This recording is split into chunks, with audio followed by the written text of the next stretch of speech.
नमस्कार प्यारे दोस्त, मैं राहुल पालीवाल आप सभी का स्वागत करता हूं आपके अपने परिवार रोजगार वृत्तांकित में। जैसा कि सबसे पहले एक जानकारी देना चाहूंगा, अगर आप सभी साथी जुड़ चुके हैं, आप जानते हैं हम सेल वाला टॉपिक पढ़ रहे हैं और मैंने आपसे एक वादा किया था कि है ना, और वो मैं करवाऊंगा भी। जैसे ही आपके 3 से 4 टॉपिक का हम क्राइटेरिया ले लेते हैं, है ना, तो 4 टॉपिक जैसे ही आपके हो जाते हैं, ठीक है, 4 टॉपिक जैसे ही आपके पूरे हो जाएंगे, 4 से 5 टॉपिक, ठीक है, पर्टिकुलर एक क्लास, ठीक है, आपकी एक क्लास प्लान होगी, ठीक है, previous year question plus MCQ based, ठीक है। तो इससे आपका रिवीजन साथ के साथ होता जाएगा, ठीक है। जैसे अभी आपने देखा होगा ब्लड का टॉपिक हो गया, रक्त परिवहन तंत्र, हृदय हो गया, श्वसन हो गया, ये सेल वाला टॉपिक आपका और हो जाने दीजिए। इन 4 टॉपिक के हम एमसीक्यू भी कर रहे होंगे। तो तनीषा, है ना, निर्मला, सोनू, ठीक है, अंशु, पूजा, हेमराज, ठीक है, राहुल, है ना, विक्रांत, नमस्ते भाई सभी का, आप सभी का स्वागत है इस क्लास के अंदर। तो ये चीज अगर आपके माइंड में आ रही है सर क्या प्रीवियस ईयर क्वेश्चन आप करवाएंगे, मैं बिल्कुल करवाऊंगा, छोड़ने वाला नहीं हूं, है ना। और जिस दिन करवाऊंगा उसके एक दिन पहले आपको बोलूंगा आप रिवीजन करके आएंगे इन 4 टॉपिक का। फिर जैसे ही हम इस टॉपिक के जैसे एमसीक्यू हो जाएंगे, फिर 4 से 5 टॉपिक होंगे, तो फिर उस एमसीक्यू के बाद जो 4-5 टॉपिक आपके होने वाले हैं, फिर उनके एमसीक्यू प्लस पीवाईक्यू हम कोशिश करेंगे कि इसके अंदर हम कम से कम लगभग 30 प्रश्नों का समावेश ले लें। कितने ले लें? कम से कम 30 प्रश्न, जिससे आप लोगों का एक क्वेश्चन बैंक भी तैयार हो जाए और आप रिवीजन अच्छे से कर रहे हैं या नहीं कर रहे हैं, ये चीज मैंने आपको कही है, और कही है मतलब मैं करवाऊंगा। तो इसके लिए आप बिल्कुल निश्चिंत रहिएगा कि अगर मैंने कहा है तो मैं करवाऊंगा इसको, ठीक है। लेकिन देखो होता क्या है कि हर क्लास के बाद 2-3-4 प्रश्न लेना मुझे अच्छा नहीं लगता। मुझे ये लगता है कि 2-3-4 प्रश्न लेने की बजाय मैं आपको क्यों ना थोड़े ज्यादा प्रश्न दे दूं, है ना। तो ये चीज आपके माइंड में चल रही है। बहुत सारे बच्चे मुझसे कह भी रहे थे, मैंने देखा भी था कि सर हमें 2-5 प्रश्न हर टॉपिक के बाद करवा दीजिए। 2-5 नहीं, हर टॉपिक के कम से कम हम 10 प्रश्न तो लें, है ना, 10 प्रश्न तो लें। कितने? 10 प्रश्न के आसपास, तो 4 होंगे तो 30 कम से कम बोला है मैंने। हो सकता है वो प्रश्न 40 भी हो सकते हैं, हो सकता है वो 45 भी हो सकते हैं, है ना। एक एवरेज हम 10 प्रश्नों का समावेश करें, और मजा तभी आता है, एक पर्टिकुलर पूरी क्लास हो जाती है, आप भी रिवीजन करके अच्छे से आते हैं। तो ये चीज तो मैं प्लान करके मैंने रखी हुई है। इस क्लास के बाद आपको जैसे ये सेल कंप्लीट हो जाएगा अपना, उसके बाद एक क्लास आपकी multiple choice question plus previous year question पर बेस्ड होने वाली है। हम पढ़ रहे थे किसके बारे में? सेल के बारे में। क्या पढ़ रहे थे? सेल के बारे में, कोशिका के बारे में। और कोशिका में भी हम क्या पढ़ रहे थे भाई? आपकी 4th नंबर की क्लास है ये, ठीक है, 4th नंबर की क्लास है सेल की। अब प्यारे साथी हम यहाँ पर सेल ऑर्गन के बारे में पढ़ रहे थे, कोशिकांग के बारे में पढ़ रहे थे। जैसे कि आपने गोल्जी बॉडी के बारे में पढ़ा था, है ना। आज हम यहाँ पर राइबोसोम के बारे में पढ़ा था। इन चीजों के बारे में आप यहाँ पर बहुत अच्छे से पढ़ पा रहे थे। अब मैं आपको यहाँ पर थोड़ा सा इस डायग्राम के माध्यम से और भी चीजें एक्सप्लेन कर देता हूं कि अभी हमें और क्या क्या पढ़ना बाकी है। तो देखो दोस्त, हमें जो पढ़ना है आज की क्लास में मैं वो बता देता हूं पहले, ठीक है। एक हमें आज राइबोसोम पढ़ना है, ठीक है। एक हमें लाइसोसोम पढ़ना है, ठीक है। एक हमें वैक्यूल पढ़ना है, ठीक है। ये बड़े बड़े आपको चेंबर दिख रहे होंगे, इसमें नहीं होगा, प्लांट सेल में वैक्यूल अच्छे पाए जाते हैं, ये रहा, ठीक है। वैक्यूल पढ़ना है, ठीक है। और हमें यहां पर क्या पढ़ना है ना, एक हरित लवक पढ़ना है। चलिए, लाइसोसोम हो गया, न्यूक्लियस हो गया। हाँ, एक हमें सेंट्रोसोम पढ़ना है, हिंदी में जिसे आप तारक काई कहते हैं। और एक नंबर 5 पर हम पढ़ेंगे लवक, जिसे आप प्लास्टिड कहते हैं। क्या कहते हैं? प्लास्टिड कहते हैं। चलिए, तो क्या आप सभी तैयार हैं? है ना। तो दोस्त ये चीज आप ध्यान रखिएगा, मैं हर 4 टॉपिक के बाद ये चीज आपके लिए लेकर के चलूंगा। तो ये मैंने आपको शुरू में ही कहा था। किसी बच्चे के माइंड में आ रहा होगा सर 3 टॉपिक हो गए हैं, आपने करवाई नहीं, आपने कहा था। मुझे याद है, आप परेशान बिल्कुल मत होइएगा। 4 देखो, अगर कोई टॉपिक बड़े हुए तो हम 4 ले लेंगे, कोई टॉपिक छोटे हुए तो हम 5 ले लेंगे, है ना। इस आधार पर मेरे 40 से 50 प्रश्नों का समावेश हो जाता है, कम से कम 30, अधिकतम, है ना, 40 से 50 प्रश्न। 50 से ज्यादा हो नहीं सकते 1 घंटे के अंदर। तो ये चीज हम मैंने प्लान कर रखी है ना। और मैं गिनते हुए भी चलता हूं, तो इसके लिए आप निश्चिंत रहिएगा, कभी आपके माइंड में ऐसा आ जाएगा सर ये है, बिल्कुल नहीं है। चलिए, तो हम यहां से शुरुआत इन 5 को पढ़ना है। अब आपके माइंड में आ रहा होगा सर गोल्जी बॉडी वगैरह, गोल्जी बॉडी, माइटोकॉन्ड्रिया और राइबोसोम, है ना, राइबोसोम हमें पढ़ना है, और एंडोप्लाज्मिक रेटिकुलम, 3 हम पढ़ चुके थे, माइटोकॉन्ड्रिया। एक प्रश्न पूछना चाहूंगा, एटीपी का फुल फॉर्म क्या होता है, कमेंट सेक्शन में बताइए। एटीपी का फुल फॉर्म क्या होता है, जल्दी से कमेंट सेक्शन में बता दीजिए कि एटीपी का पूर्ण रूप क्या होता है। चलिए बताइए, एटीपी का पूर्ण रूप क्या होता है, बताइए।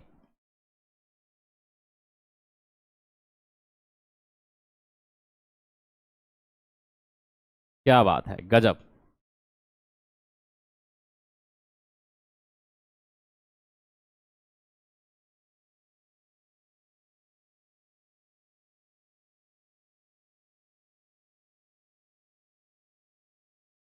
बहुत अच्छे, है ना, एडिनोसिन ट्राइफॉस्फेट। तो चलिए शुरू करते हैं राइबोसोम से।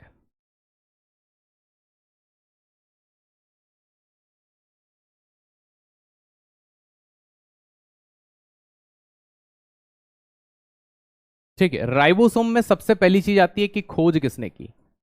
तो देखो, है ना, हम लोग कहाँ से, भारत के रहने वाले हैं, आपको पता होगा, और आप और हम मुख्य रूप से अधिकांश बच्चे सरकारी स्कूल में। वैसे एक बात कहना चाहूंगा, राजस्थान के परिदृश्य में, राजस्थान के सरकारी स्कूल की पढ़ाई, मैं मध्य प्रदेश से हूँ, लेकिन मैंने देखी है दोनों जगह की पढ़ाइयाँ। राजस्थान के गवर्नमेंट स्कूल की पढ़ाई राजस्थान मध्य प्रदेश के सरकारी स्कूल से 10 गुना बेहतर है, 10 गुना बेहतर है। वास्तविकता में वहां के टीचर मेहनत करते हैं, अच्छी पढ़ाई होती है गवर्नमेंट स्कूल के अंदर भी। तो यहां पर जैसे कि हम हिंदी और इंग्लिश दोनों वर्ड, जैसे मान लीजिए क्लास में किसी का पहला दिन है, वो आधा हिंदी और आधा इंग्लिश का वर्ड बोलना चाहे तो वो कैसा बोलेगा, सर आज हमारा पहला डे है ना, पहला मतलब हिंदी बोल दिया और डे मतलब इंग्लिश, तो डिस्कवर्ड बाय पहला डे।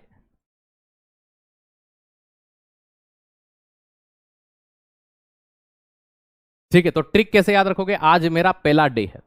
इसको हम क्या कहते हैं भाई, इसका मेन काम, इसका मेन काम कर पढ़ने से पहले हम एक चीज देखेंगे।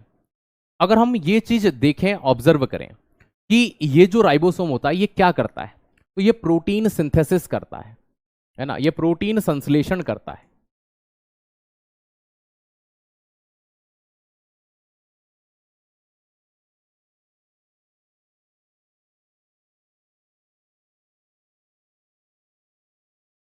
प्रोटीन सिंथेसिस करता है, क्योंकि हमारे सेल को जो प्रोटीन जिस रूप में चाहिए उस रूप में बनाने का काम कौन करता है, तो दोस्त याद रखिएगा, वो प्रोटीन संश्लेषण का काम कौन करता है, ये राइबोसोम करता है। इसीलिए इस राइबोसोम के बहुत सारे नाम हैं।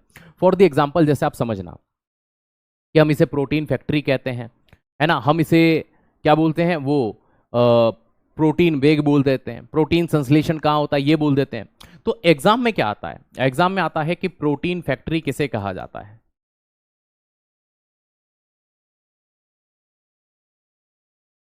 तो प्रोटीन की इसे क्या कहते हैं, फैक्ट्री कहते हैं। लेकिन इसके बारे में एक चीज पूछी जाती है, जैसे मैं आपको यहां पर चीज समझाता हूं, आप समझना, दो चीजें बताऊंगा। अगर आप यहां पर एनिमल सेल की बात करेंगे, जंतु कोशिका, और आप यहां पर बात करेंगे प्लांट सेल, पादप कोशिका, तो इन जंतु कोशिका या पादप कोशिका में बिगेस्ट सेल ऑर्गन कौन सा होता है,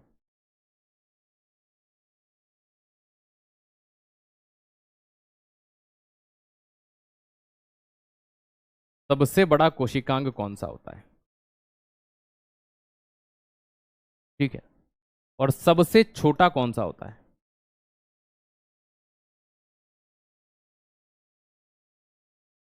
स्मॉलेस्ट कौन सा होता है।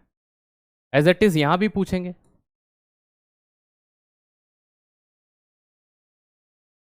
सबसे बड़ा कोशिकांग कौन सा है,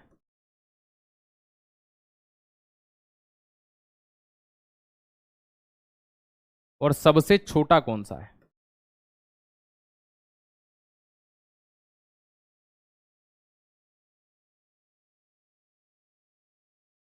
बिगेस्ट सेल ऑर्गन कौन सा है।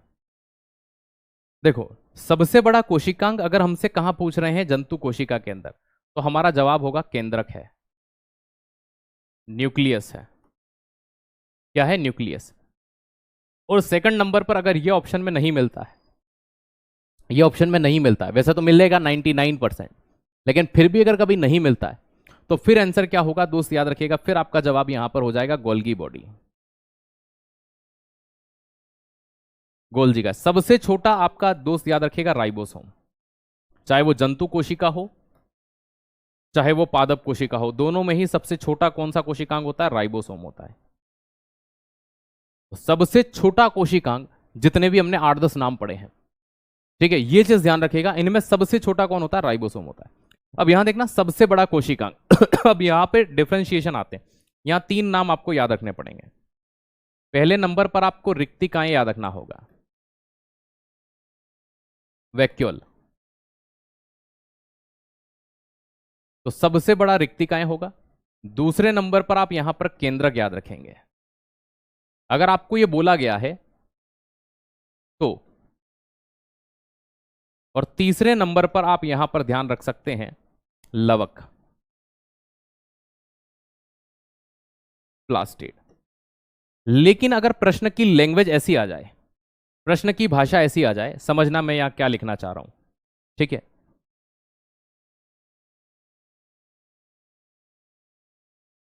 सबसे बड़ा कोशिकांग कौन सा होता है, अगर प्रश्न ऐसा आ जाए ना, इन्होंने पादप कोशिका बोला, ठीक है, बिगेस्ट सेल ऑर्गन बोल दिया बस, अब ऐसी स्थिति में क्या डिसाइड करें, क्या लगाएं सर, सबसे बड़ा कोशिकांग बोल दिया, न जंतु कोशिका बोला न पादप कोशिका। देखो जब जंतु बोलेगा तो आपका सबसे बड़ा केंद्रक है, जब पादप बोलेगा तो रिक्ति का और फिर केंद्रक आ जाता है। लेकिन अगर ये बोल दिया सबसे बड़ा कोशिकांग, मतलब ओवरऑल सेल की बात कर ली, अब तो भैया माथा पीटना है, कुछ नहीं करना। अगर ओवरऑल पूछ ले तो फिर आंसर न्यूक्लियस लगा दो, क्योंकि देखो दोनों में कॉमन कौन आ रहा है, कि सर केंद्रक दोनों में कॉमन है। देखो इधर यहां पर नंबर 1 पर केंद्रक है, यहां पर दूसरे नंबर पर केंद्रक है, दोनों में कॉमन कौन है, कि सर केंद्रक। तो अगर हमें डिटरमाइन नहीं कर रहा है, हमें ये निर्धारित नहीं कर रहा है कि सबसे बड़ा कोशिकांग कौन सा है, उसने सिर्फ कोशिका वर्ड दे दिया, ऐसी स्थिति में सबसे बड़ा कोशिकांग कौन सा है, तो केंद्रक। अगर वो पर्टिकुलरली बोल रहा है कि प्लांट में कौन सा, एनिमल में, देखो यहां तो सेम हो जाएगा, प्लांट में भी वही है, एनिमल में भी, सॉरी नॉर्मली भी वही आएगा, न्यूक्लियस, और सबसे बड़ा एनिमल में भी कौन आएगा, न्यूक्लियस। लेकिन प्लांट के अंदर रिक्तिका हो जाएगी, केंद्रक हो जाएगा। तो ये चीज आपको थोड़ी सी यहां पर ध्यान रखनी है। अब देखो होता क्या है, राइबोसोम को हम प्रोटीन फैक्ट्री, सबसे स्मॉलेस्ट सेल ऑर्गन, सबसे छोटा कोशिकांग तो राइबोसोम होता है। चाहे आप किसी में भी चले जाए, जंतु में चले जाएं, पादप में चले जाएं, उससे कोई फर्क नहीं पड़ने वाला, उससे यहां कोई भी अंतर नहीं आने वाला। लेकिन ये चीज अंतर ला देती है ना, इससे बच्चा गलती भी करता है कभी कभी, है ना, इसलिए मैंने आपको हर एक वे में कब कैसा जवाब हो सकता है सब पढ़ा दिया। अब प्यारी दोस्त यहां पर एक चीज ध्यान रखिएगा, राइबोसोम के टाइप होते हैं, टाइप ऑफ राइबोसोम।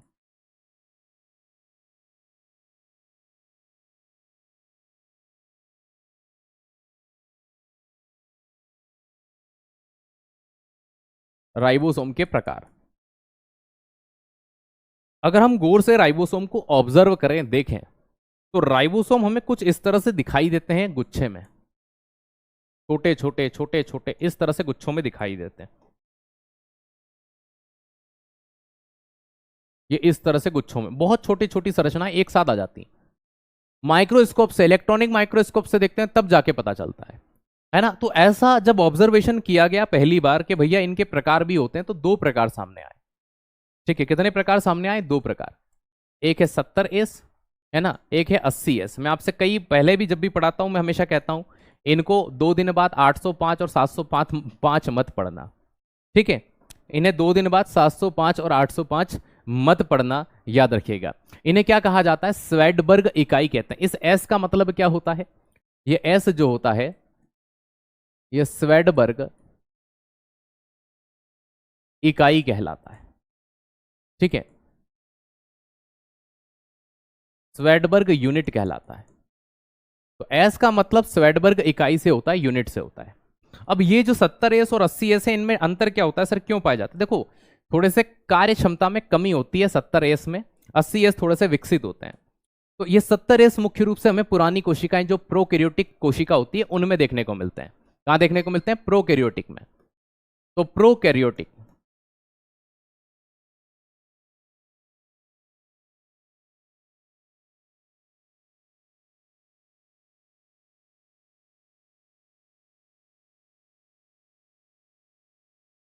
ठीक है, अब ये कहां देखने को मिल जाएंगे भैया? यूकैरियोटिक में।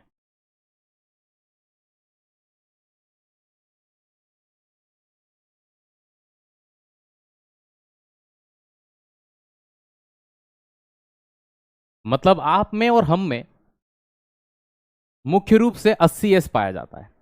अब आपके माइंड में एक चीज आ रही होगी, ठीक है।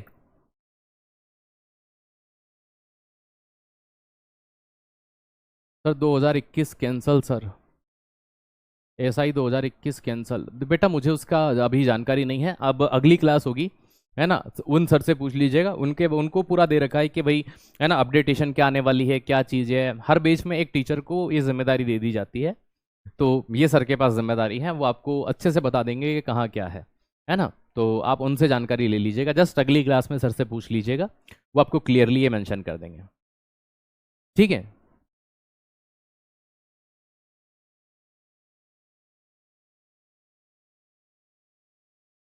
चलिए, वेरी गुड। हाई कोर्ट से हुई है, चलो अच्छी बात है। ठीक है, मैं देख नहीं पाया न्यूज़ को, ठीक है, आप कह रहे हैं तो मैं न्यूज़ पढ़ूंगा उसकी।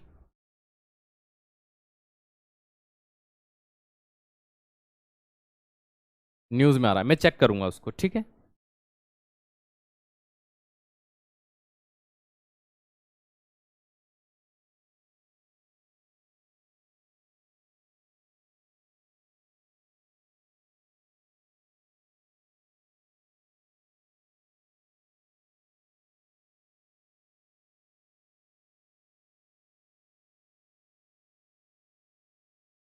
चलिए, ठीक है, देख लेंगे हम उसको, कोई दिक्कत नहीं। अब देखो होता क्या है, कुछ नहीं, ये दो यूनिट से मिलकर बने होते हैं, ये इस तरह से डब्बे होते हैं, ठीक है।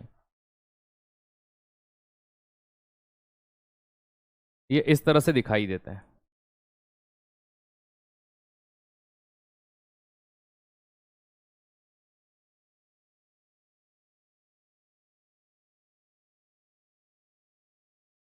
है ना, ये इस तरह से हमको दिखाई देते हैं ये।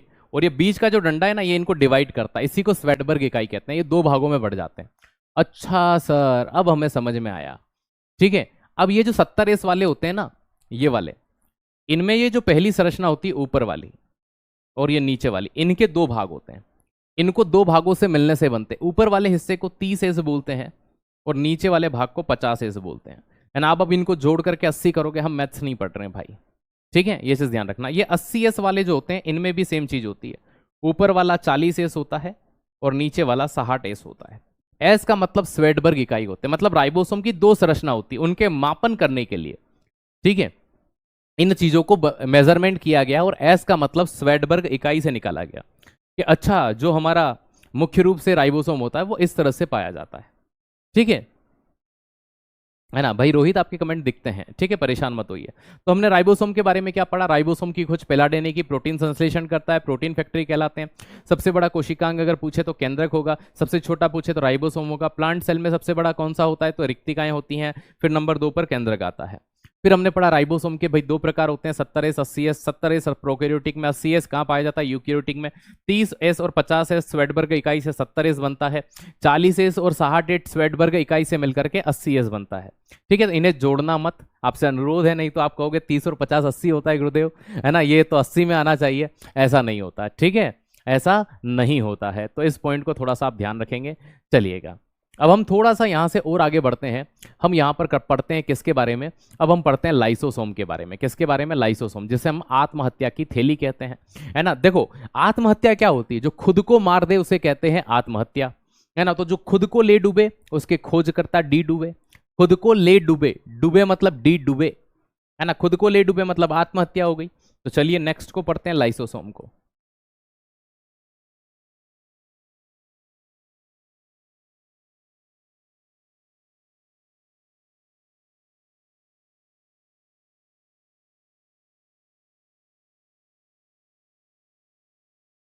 लाइसोसोम की खोज किसने की?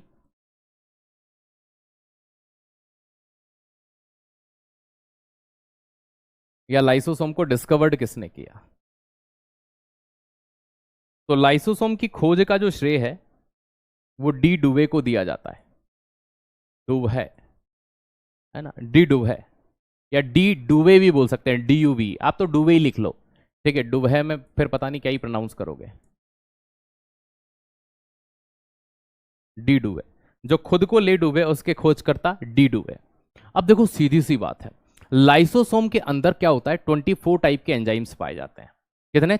24 प्रकार के एंजाइम पाए जाते हैं, 24 टाइप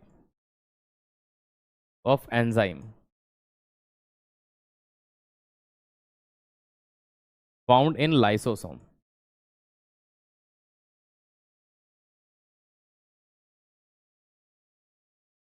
लाइसोसोम में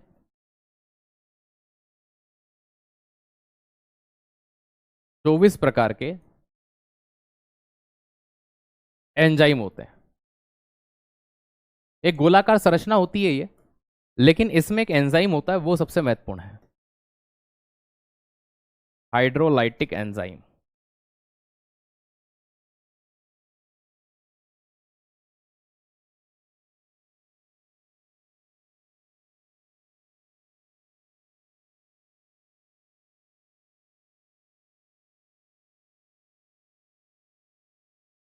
ये इतना महत्वपूर्ण क्यों होता है? क्योंकि ये जो एंजाइम होता है ना, ये डिसॉल्व प्रोटोप्लाज्म, ये पूरी सेल को डाइजेस्ट कर देता है, ये जीव द्रव्य को घुला देता है। इसीलिए ये अगर फटकर सेल में, लाइसोसोम अगर फट जाए, है ना, तो ये पूरी सेल को क्या कर देता है, एक समान पानी की तरह तरल कर देता है, डाइजेस्ट कर देता है। तो ये चीज ध्यान रखना कि जीव द्रव्य को घुला देता है, डिसॉल्व कर देता है। अब इसी को अपघटनीय विकार कह लो, जो भी कह लो, ये यही पाया जाएगा। लाइसोसोम की बात कर रहे हैं। अब लाइसोसोम के निर्माण में कौन मदद करता है?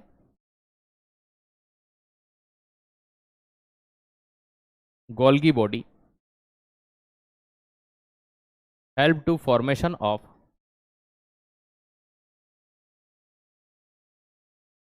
लाइसोसोम। गोल्जी काय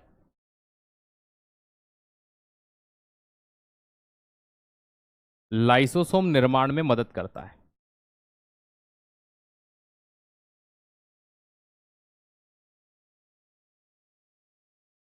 तो लाइसोसोम के निर्माण के अंदर ये मदद करने का काम करता है, ठीक है, ये चीज ध्यान रखना। तो गोल्जी काय लाइसोसोम के निर्माण में मदद करता है, हेल्प करता है।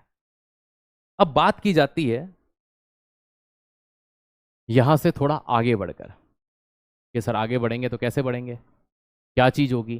तो लाइसोसोम के बहुत सारे नाम होते हैं, है ना। लाइसोसोम एक छोटा सा संरचना होती है, जैसे ये समझना, ये सेल है, इस सेल के अंदर ये न्यूक्लियस हो गया, छोटा सा लाइसोसोम है। अगर ये फट गया किसी कारणवश, तो इसके अंदर से एंजाइम निकलते हैं, और ये एंजाइम पूरी सेल को डाइजेस्ट कर देते हैं कि भैया, या ना, ऐसा कब होता है? जब हमें चोट लगती है।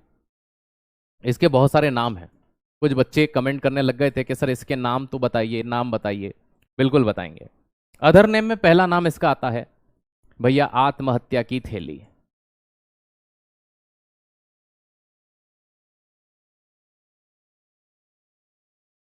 क्या कहते हैं? आत्महत्या की थैली कहते हैं, सुसाइडल बैग, है ना। क्या बोलते हैं? Suicidal bag.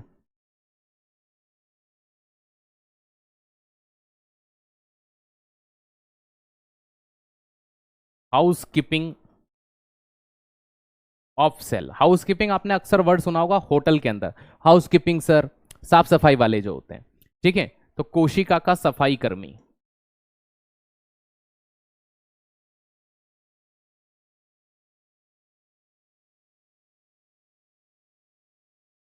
और क्या कहते हैं?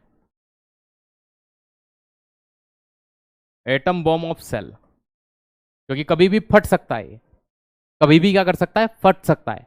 डाइजेस्टिव बैग कहते हैं, ठीक है, डाइजेस्टिव बैग कहते हैं।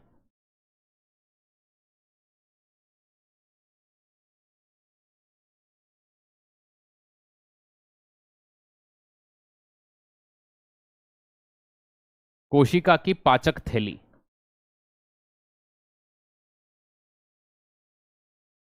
तो ये वो नाम है ना। नाम तो और भी निकल सकते हैं, कोई दिक्कत नहीं है, लेकिन ये वो नाम है जो मोस्ट प्रोबेबल आपके एग्जाम में बहुत ज्यादा रिपीट होते हैं। सबसे ज्यादा ये और एक ये एटम बम ऑफ सेल, ये दो नाम बहुत रिपीट होते हैं। तो कोशिका का सफाई कर्मी भी इन्हें कहा जाता है।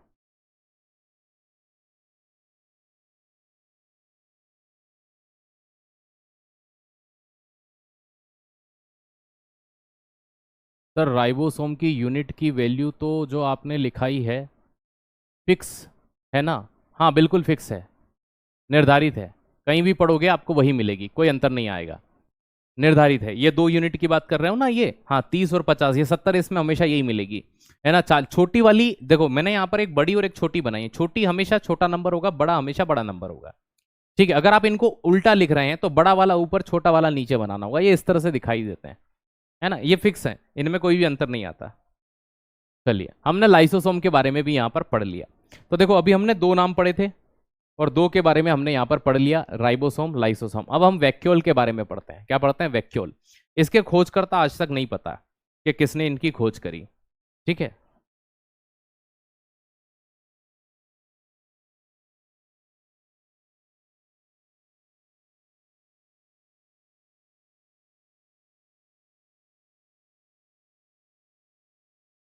अब देखो, कभी भी आप अगर सेल को देखते हैं इस तरह से, तो सेल के अंदर एक और गोला होता है। अब इनके अलावा ऐसी बड़ी बड़ी संरचनाएं आपको सेल में देखने को मिलती है, ये इस तरह से, है ना? ये जो संरचनाएं आपको यहां देखने को मिल रही हैं, ये संरचनाएं आपकी रिक्तिकाएं हैं।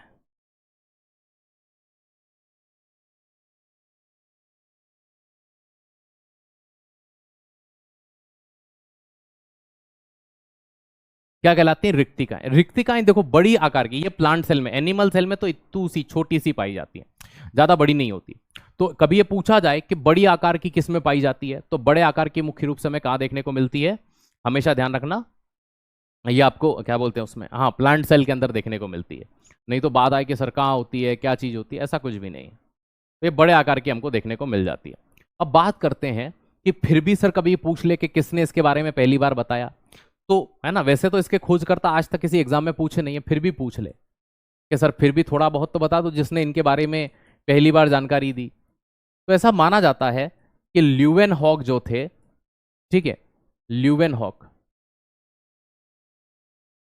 है ना, ये वही है जिन्होंने लिविंग सेल को देखा था पहली बार, एंटनी वॉन ल्यूवेन हॉक। तो ये वो व्यक्ति थे जिन्होंने पहली बार रिक्तिका के बारे में डिटेल से बताया। इसे पॉकेट ऑफ सेल या स्टोरेज ऑफ सेल कहा जाता है। तो इसके अदर नेम क्या है? ठीक है, अगर देखो मैं आपसे नॉर्मली एक बात करता हूं कि अगर हम वैक्यूल की बात कर ही लेते हैं, रिक्तिका की अगर हम बात करते हैं, तो दो चीज आती है भैया। एक निकल कर आता है प्लांट्स, है ना, एनिमल सेल पढ़ लेते हैं पहले, जंतु कोशिका, और एक पढ़ते हैं प्लांट सेल। तो जो एनिमल सेल होता है उसमें स्मॉल होती है, बहुत छोटी होती है, क्योंकि देखो पेड़ पौधे एक जगह पर रहते हैं। हम जैसे तो भाई साहब, हम कुएं के पास जाते हैं, पेड़ कभी कुएं के पास नहीं जाता। मतलब हमें जो चीजें चाहिए हम घूम फिर कर ले लेते हैं, है ना? प्लांट में ऐसा नहीं होता, इसलिए प्लांट में ये बिग साइज की होती है,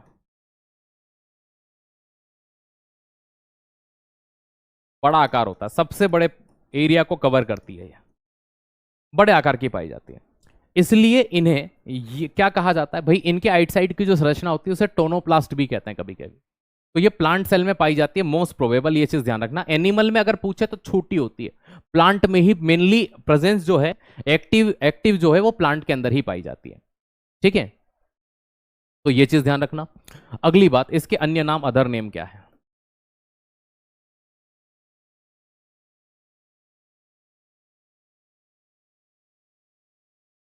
तो इसे स्टोरेज हाउस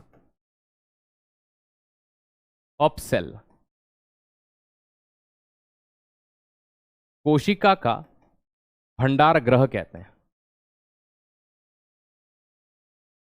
ठीक है, कि किसी भी चीज को भंडारित कर सकती है, या फिर पॉकेट ऑफ सेल भी कहते हैं,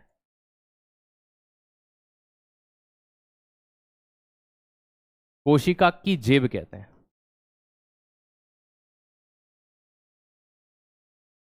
देखो क्या होता है कि इसके अंदर सेप है ना, एक लिक्विड पदार्थ को ये स्टोर करके रखती है ताकि जब भी किसी कोशिका को आवश्यकता पड़े ये इसको तुरंत दे दे। ये रिक्तिकाएं का ये मेन काम होता है, ये वैक्यूल का मेन काम होता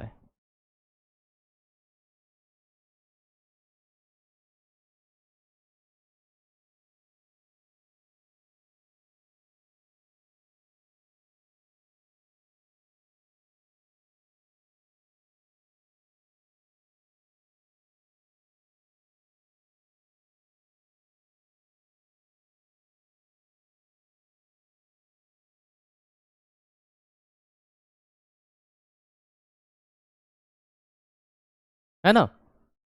तो स्टोरेज हाउस या पॉकेट ऑफ सेल भी इसे कहा जाता है, कोशिका का भंडार गृह कहते हैं, है ना, या स्टोरेज ऑफ सेल कह सकते हैं, बिल्कुल, है ना। स्टोरेज हाउस का मतलब ही वही होता है, स्टोरेज, है ना। या कभी कभी आप इसे वो एक नाम से जान लेते हैं, टोनोप्लास्ट, है ना, क्या बोल देते हैं इसको, ठीक है, टोनो, अरे यार,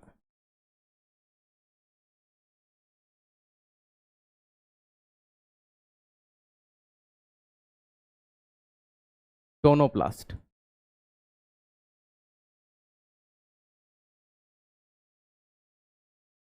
है ना। तो टोनोप्लास्ट भी कह देते हैं, जिसकी मेम्ब्रेन जो होती है वो किससे बनी होती है, टोनोप्लास्ट। तो ये रिक्तिका के लिए ही रिप्रेजेंट किया जाता है। हमने 3 नाम पढ़ लिए, कितने पढ़ लिए, 3 पढ़ लिए। अब हम पढ़ते हैं तारक का या सेंट्रोसोम के बारे में। किसके बारे में, सेंट्रोसोम। ये सिर्फ और सिर्फ किस में पाया जाता है, दोस्त याद रखना, ठीक है, सेंट्रोसोम की बात करें।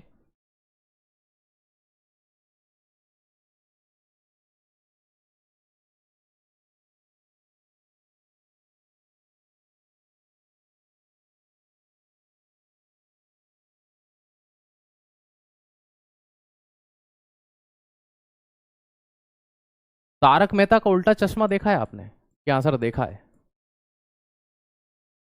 उसमें बागा की होने वाली वाइफ या उसकी गर्लफ्रेंड का नाम क्या है? कि सर तारक से तारक मेहता याद रहेगा, ठीक है। तो डिस्कवर्ड बाय क्या हो जाएगा, बोवेरी, ठीक है। अब ये भी याद नहीं रहे तो राजस्थान से है, हमें एक लाइन तो याद रहती है, जय बाबेरी, है ना। तो क्या होता है, जय बाबेरी से याद रखना, बोवेरी। तो जय बाबेरी बोलते हैं ना। देखो एक्चुअल में कहीं राजस्थान में बाबा को बाबे बोला जाता है, बाबे, बाबा को बाबे, और री मतलब जयकारे में यूज किया जाता है, जय बाबेरी, हर बाबो के करे, ठीक है। तो मेरे को एक बार समझ नहीं आया मारवाड़ी लैंग्वेज में कि पूछा क्या है इन्होंने मुझसे, तो ये चीज ध्यान रखना। तो इनका नाम तो बोवेरी है, उसका नाम बावरी था, तो बावरी से बोवेरी, और तारक का ऐसे तारक मेहता याद रख लेना, ऐसे ही हो जाएगा।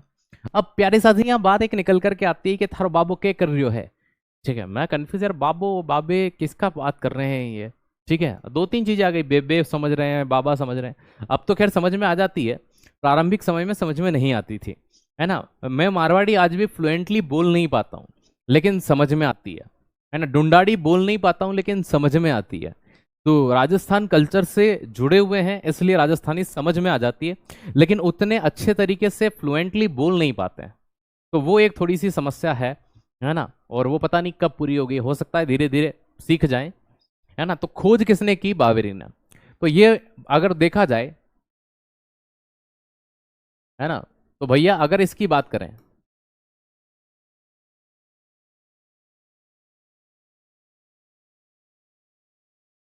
Present in plants, sorry animal cell,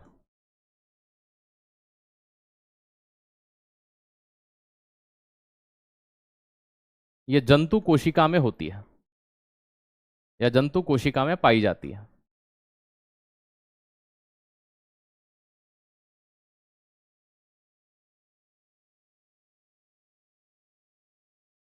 not found in plant cell, पादप कोशिका में नहीं होती है।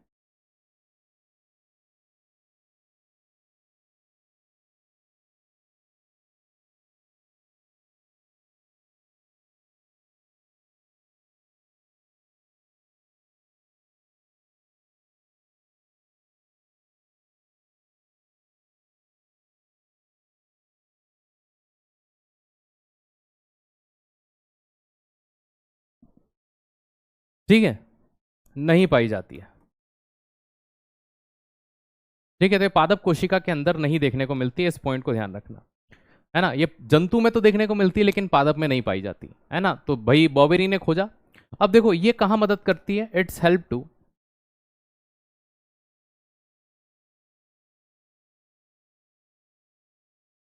सेल डिवीजन, ये कोशिका विभाजन में मदद करती है।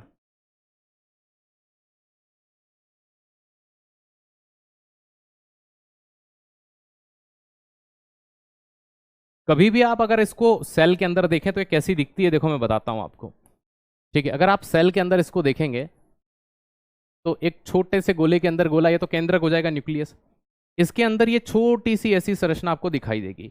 इस संरचना को अगर हम जूम करें तो ये संरचना आपकी क्या हो गई, ये हो गई। इस संरचना को अगर हम जूम करें तो ये कुछ ऐसी दिखाई देती है ना। जैसे भुट्टा होता है ना, कहीं पर छल्ली बोलते हैं, कहीं पर भुट्टा बोलते हैं, उस भुट्टे को इस तरह से दाने होते हैं ऊपर, बस बिल्कुल वैसे ही है।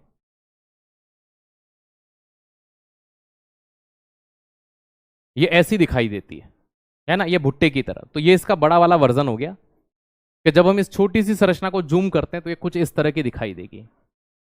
तो ये चीज ध्यान रखो कि ये हमने क्या कह दिया, तारककाय कह दिया, क्योंकि सेंट्रोसोम जो होता है, तारककाय जो होता है, ये इस तरह से। इतने ही पॉइंट देखो, पॉइंट तो इसमें भी बहुत सारे हैं। ठीक है, चलिए, इनसे रिलेटेड डिसीज भी आती है। नहीं भाई, रोग मैं आपको अलग से ही पढ़ाऊंगा। ठीक है, देखो क्या होता है, एक चीज में अगर तीन चीज मिलाते जाते हैं ना, वो टॉपिक कभी पूरा भी नहीं होता और आपको भी फिर समझ में नहीं आता, है ना। ये चीज हमेशा ध्यान रखो। मुझे पता है कि रोग भी आते हैं, अगर एक रोग यहां पढ़ा दूंगा, एक वहां पढ़ा दूंगा, तो रोग का चैप्टर तहस नहस हो जाएगा। तो रोग को रोग के साथ ही पढ़ लेंगे। ठीक है कि भाई क्या होते हैं, है ना। तो आप जो चीज जहां पर है उसको उसी रूप में पढ़ना, ये सबसे प्रमुख चीज होती है। ठीक है, तो ये हमने चार तक पढ़ लिए। एक और हमारा यहां पर बच रहा है, कौन सा, सेंट्रोसोम पढ़ लिया, लवक बच रहा है, प्लास्टिड बच रहा है। आइए लवक की शुरुआत करते हैं, प्लास्टिड की शुरुआत करते हैं।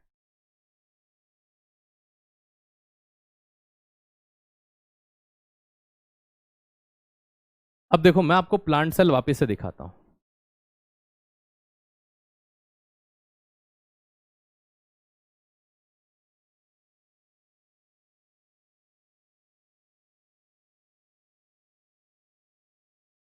अगर आप गौर से देख पाए तो इस डायग्राम के अंदर ये यहां पर ये संरचना बनी हुई दिखाई दे रही है। ठीक है, इस संरचना को अगर गौर से देखते हैं तो ये ऐसी दिखती है, और अंदर से इस संरचना के अंदर कुछ ऐसे बंडल्स हमें दिखाई देते हैं।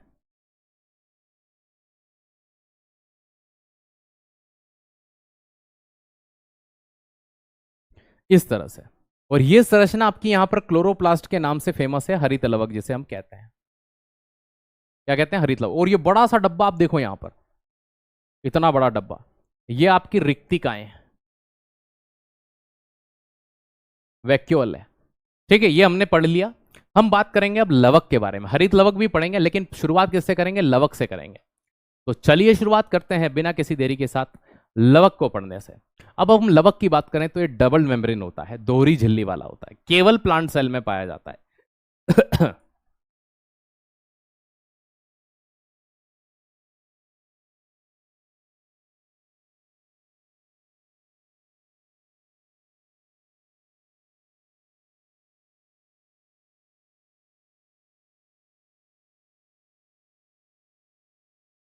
इसकी खोज किसने की,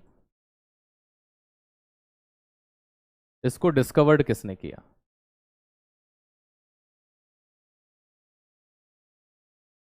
प्लास्टिड या लवक की बात करें, ठीक है, तो खोज किसने की है इसकी, हैकल ने, अर्नेस्ट हैकल नाम है उनका। ठीक है,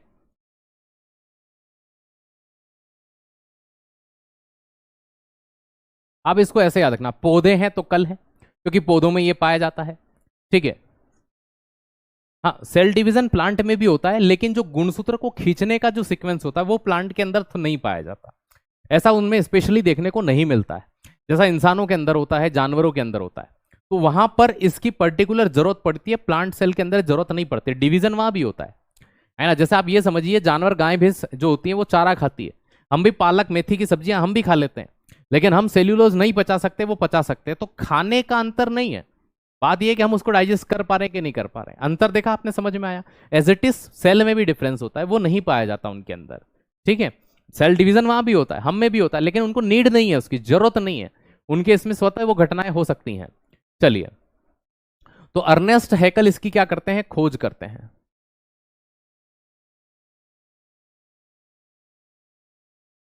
और लवक जो होते हैं, अगर मैं यहां पर दो चीजें आपको पढ़ाऊं कि भाई प्लांट सेल और एनिमल सेल, है ना, और एनिमल सेल, तो एनिमल सेल के अंदर, ठीक है, तो प्लांट सेल के अंदर ये उपस्थित होता है, ठीक है, और जंतु कोशिका के अंदर अनुपस्थित होता है, ठीक है। तो not found in animal cell, भाई नॉट प्रेजेंट और प्रेजेंट हो जाएगा, सिंपल सी बात। तो ये पादप कोशिका में पाए जाते हैं, जंतु में नहीं पाए जाते हैं। और पादप कोशिका में लवक जो होते हैं, लवक के तीन प्रकार होते हैं, ठीक है। एक चीज ध्यान रखना, एक चीज यहां पर मैं और दो पॉइंट बता दूं, फिर इनके टाइप अलग से ही पढ़ लेंगे। डबल मेम्ब्रेन,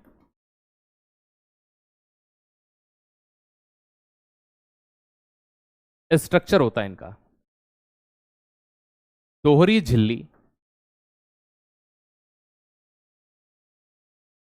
वाली संरचना है। कि सर कैसे है, आपने तो एक ही बनाई। अगर आप इसे गौर से देखेंगे तो इस संरचना के ऊपर एक संरचना इस तरह से और लेप्ड पाई जाती है, ये तो ये डबल मेम्ब्रेन हो जाता है, दोहरी वाला हो जाता है। और याद रखना इसका, जैसे माइटोकॉन्ड्रिया का अपना डीएनए था, इसका स्वयं का डीएनए होता है, इसका स्वयं का डीएनए होता है। सर क्या बात कर रहे हो, बिल्कुल ठीक है, इसका खुद का डीएनए पाया जाता है, they have on DNA.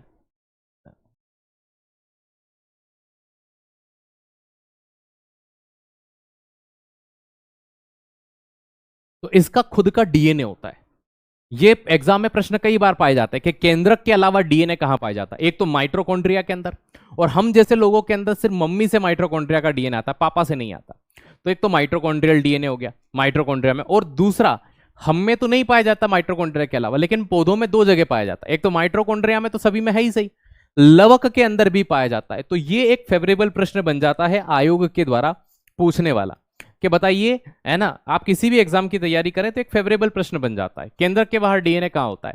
Mitochondria और लवक साथ में हो तो राइट कर दो माइटोकॉन्ड्रिया और लवक, क्योंकि उसने बात ये नहीं बोली कि एनिमल या प्लांट, है ना। तो लवक और माइटोकॉन्ड्रिया दो ऐसे सेल ऑर्गन है, दो ऐसे कोशिकांग है जिनमें केंद्रक के बाहर डीएनए होता है। मेनली जो डीएनए पाया जाता है वो कहां होता है, केंद्रक के अंदर, ठीक है। तो ये चीज ध्यान रखना। अब बात ये आती है कि ये लवक वर्ड यूज किसने किया था, तो नेम गिवन बाय शिम्पर, है ना। तो ये नेम नामकरण किसने किया, शिम्पर ने किया। तो एक लाइन यहां पर मैं भूल गया था, इसको पहले लिखना, नेम, तो नेम किसने दिया, शिम्पर। जैसे पानी का होता ना कैंपर, वैसे नाम याद रखना शिम्पर। तो नेम गिवन बाय शिम्पर, तो ये जो लवक वर्ड है, ये जो लवक शब्द है, ये किसने दिया, शिम्पर ने दिया। हालांकि ये आज तक आया नहीं एग्जाम के अंदर, मैं पढ़ाते हुए आ रहा था, लेकिन अब मैंने भी पढ़ाना बंद कर दिया, क्योंकि पूछते ही नहीं है। पूछते हैं तो ज्यादा से ज्यादा ये पूछते हैं हेकल, और ये भी नहीं पूछते, पूछते हैं तो हरित लवक की खोज किसने की, उसमें इस व्यक्ति का नाम आता है शिम्पर का, ठीक है। अब देखो प्लास्टिड जो होता है, लवक जो होता है, उसके तीन प्रकार होते हैं। कितने टाइप होते हैं, लवक के तीन टाइप।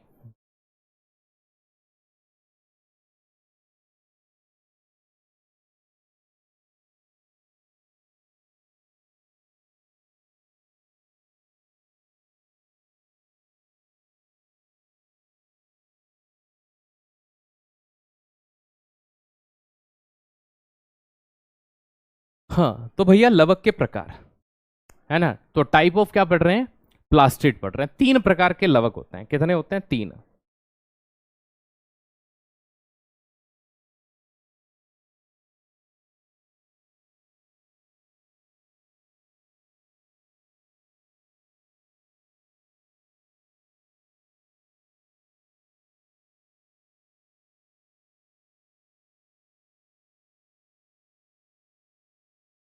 नंबर एक, अवर्णी लवक। नंबर दो, वर्णी लवक। और नंबर तीन, हरित लवक।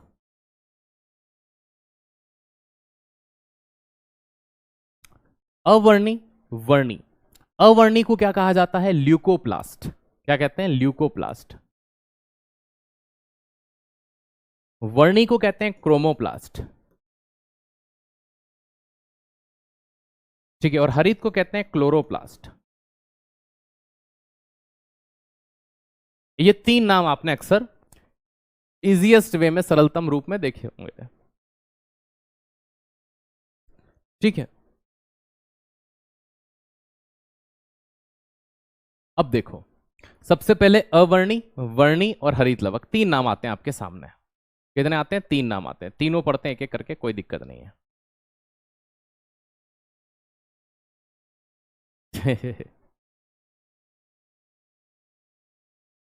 चलिए, बहुत बढ़िया।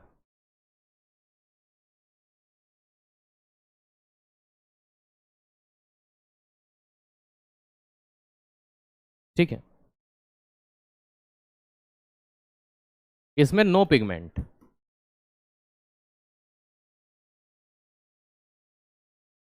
कोई वर्णक नहीं होता। कोई वर्णक नहीं होता तो मतलब ये कलर नहीं देता। अवर्णी का मतलब ये हो गया वर्ण, वर्ण का मतलब होता है कलर, इसमें कोई कलर नहीं होता। तो मुख्य रूप से सब माना जाता है कि ये रूट के अंदर पाया जाता है, जड़ों के अंदर पाया जाता है। ठीक है, किसके अंदर? जड़ के अंदर। तो मोस्ट प्रोबेबल ये रूट के अंदर या जड़ में पाया जाता है। ठीक है, कुछ बीजों में भी होता है, लेकिन कुछ बीज के अंदर वर्णी लवक भी होता है, तो बीज का हम जिक्र यहां पर थोड़ा कम करेंगे, क्योंकि बीज कलरफुल भी होता है।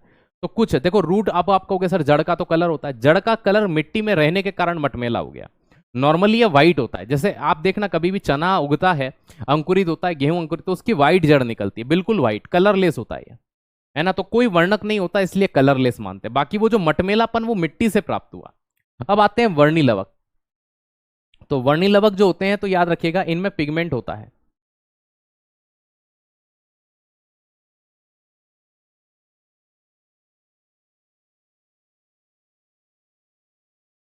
इनमें वर्णक होता है, लेकिन ठीक है, सिर्फ एक रंग को छोड़कर, हरे रंग को छोड़कर। तो हरे रंग को, ग्रीन कलर को छोड़कर आप कोई भी, क्योंकि ग्रीन के लिए अपने पास अलग से हरित लवक है, ग्रीन के पास अपने लिए क्या है? हरित लवक है, दोस्त याद रखना। तो उसको छोड़कर आप यहां कोई भी ले सकते हैं। ठीक है, ये चीज ध्यान रखना, ये वर्णी लवक, ये रंगीन होगा। ठीक है, और एक किसको कभी छोड़ना पड़ जाए ज्यादा से ज्यादा, तो यहां लिख ही लो यार, कभी माइंड में आ जाए, तो व्हाइट कलर होता है, सफेद होता है। ठीक है, तो सफेद भी नहीं आएगा और हरा भी नहीं है, इन दो को छोड़कर सारे कलर किस में आ जाते हैं? वर्णी लवक के अंदर आ जाते हैं। अब देखो, मेनली ये किसके अंदर कलर देने का काम करता है? आप फल और फूल को देखना, ठीक है, उनके कलर होते हैं।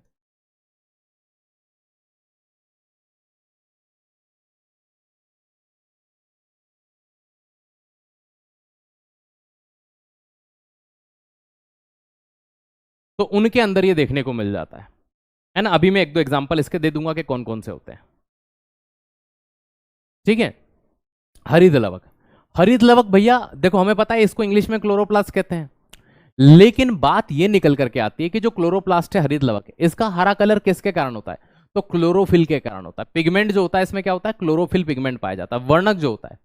तो भैया सबसे मेन चीज की इसकी खोज किसने की थी? तो मैंने अभी थोड़ी देर पहले ही आपको बताया था कि इसके खोजकर्ता याद रखना सर, इनके इनकी आवश्यकता नहीं है। क्यों नहीं है? क्योंकि ये इतने फेमस नहीं है, इनके बारे में इतना भी पढ़ लिया वो भी बहुत है। तो याद रखना, शिम्पर। कौन होते हैं? शिम्पर।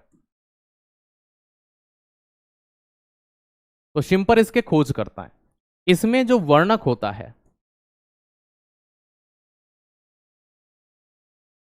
जो पिगमेंट होता है, वो कौन सा होता है? क्लोरोफिल होता है। कौन सा होता है? क्लोरोफिल पाया जाता है। और क्लोरोफिल की प्रेजेंस के कारण ही ये क्या होता है, दोस्त याद रखना, लास्ट में डबल एल आएगा यार, क्लोरोफिल।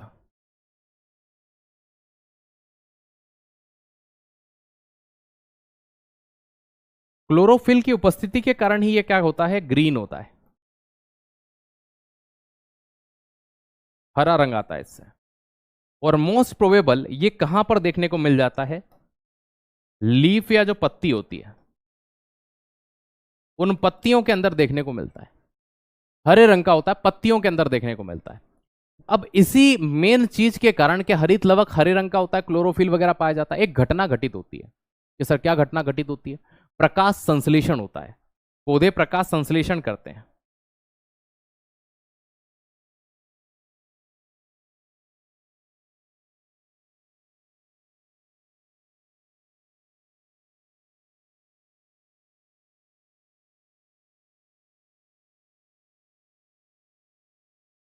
पौधे क्या करते हैं? प्रकाश संश्लेषण करते हैं, फोटोसिंथेसिस करते हैं।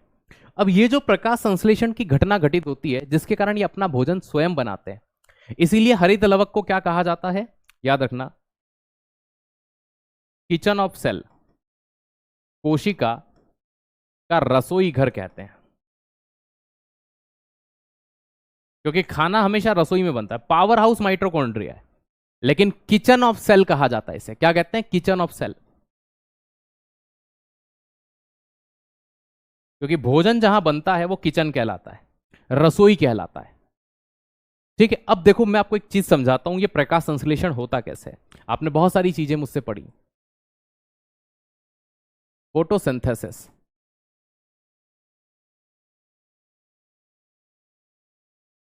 इस प्रकाश संश्लेषण को थोड़ा सा समझना। ठीक है, क्योंकि एक्चुअल में हरित लवक को समझना हो तो प्रकाश संश्लेषण समझ लीजिए, सबसे बेस्ट तरीका यही होता है।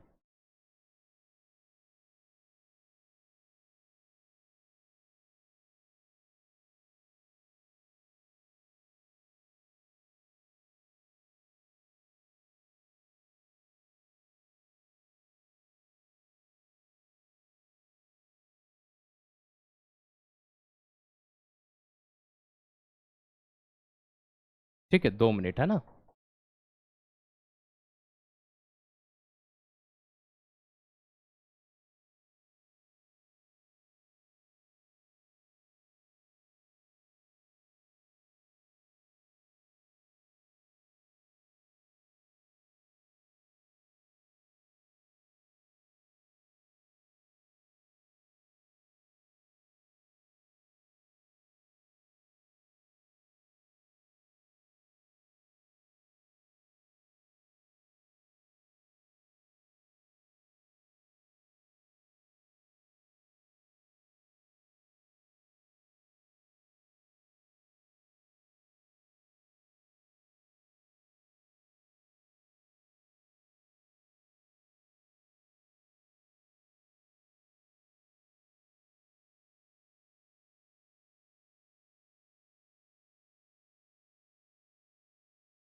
है ना, ये आपको एक प्लांट दिखाई दे रहा होगा, जितना अच्छा बन पाया उतना अच्छा बनाने की कोशिश की है। ठीक है, क्लास बड़ी नहीं है। चलो समय हो गया है, तो यहीं पर विराम लेते हैं। प्रकाश संश्लेषण कल कर लेंगे। कल का टॉपिक रहेगा केंद्रक, है ना। क्या रहेगा? केंद्रक, न्यूक्लियस, है ना। और ये हिस्सा पढ़ना है, बस मुझे बता देना।